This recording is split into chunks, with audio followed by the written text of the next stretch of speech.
Hi.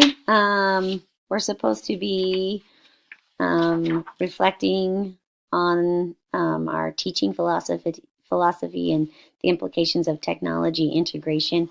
I think technology is just an incredible tool to help us become the teachers that we want to become.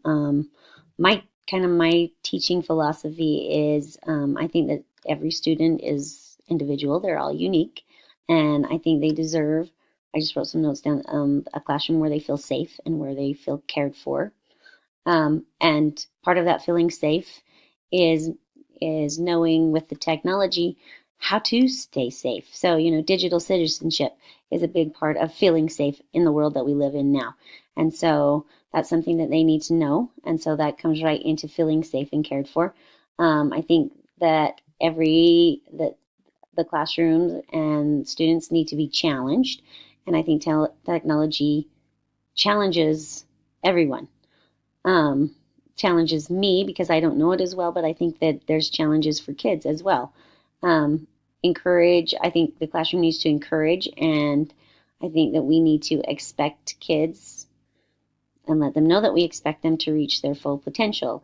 I think that students and teachers need to share the learning, and so the teachers are always learning along with the kids, because I think, especially with technology, the kids can a lot of times do things that teachers maybe don't know, and they're a little more brave. At least from what I've seen, the kids seem far more brave to try things than I am. And I think that effective teaching comes from respect and focusing on the needs and understandings of our students, which technology is something that we need to respect, and I think we need to teach kids to respect technology. And I also think that effective teaching comes from reflection. And technology now offers a variety of ways that we can reflect. And, we can actually see ourselves teaching now, whereas, 20, 30 years ago, that wasn't really something that they could do too much. So, and I think that teachers, that we need to inspire kids to be lifelong learners, which with technology, we do need to. It's constantly changing, and we need to constantly be changing to incorporate it and to make it a part of our classrooms. From the survey, it just said to share a review of the areas you scored highest on and those that you scored low, and reflect on that relates to your own practice and approach in the classroom.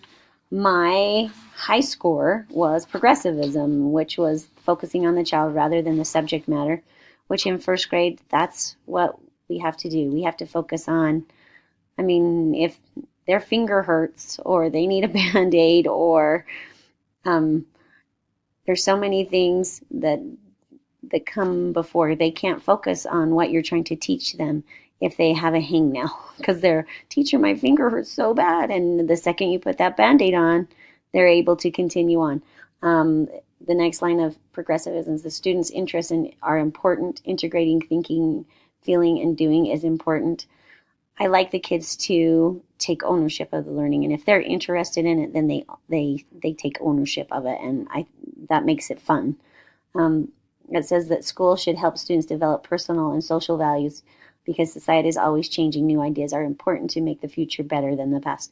And I think that we need to do that. I think we always want our kids to have a better life than we had. At least that's how I feel.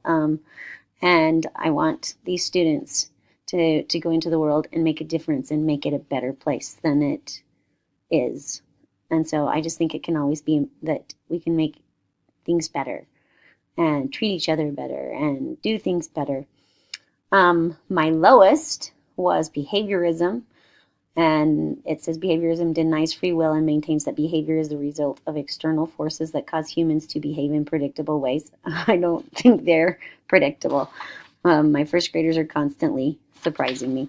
So behaviorists look for laws governing human behavior the way natural scientists looks for empirical laws to govern our natural events. The role of the teacher is to identify behavior goals and establish reinforcers to achieve these goals. So yeah, that's not me. I'm definitely progressive. And when I was reading through it before I took the survey, I thought I'm probably progressive. And so that just kind of confirmed it. My next highest was the existentialism.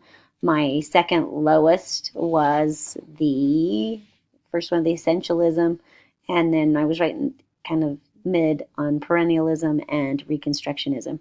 So I thought this was an interesting survey. It was good for me to take, and so I liked it. Thanks, and we'll talk to you later.